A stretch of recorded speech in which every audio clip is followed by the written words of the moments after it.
கற்பனையில் வருகின்ற சொற்பதமே அன்பு கருணையில் உருவான அற்புதமே. கற்பனையில் வருகின்ற சொற்பதமே அன்பு கருணையில் உருவான அற்புதமே.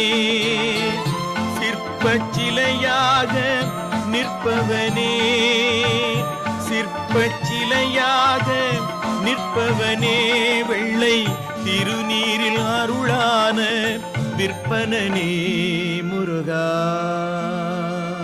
முருகா. உனை பாடும் தொழிலின்றி வேறு இல்லை, என்னை காக்க உனை இன்றி யாரும் இல்லை முருகா முருகா.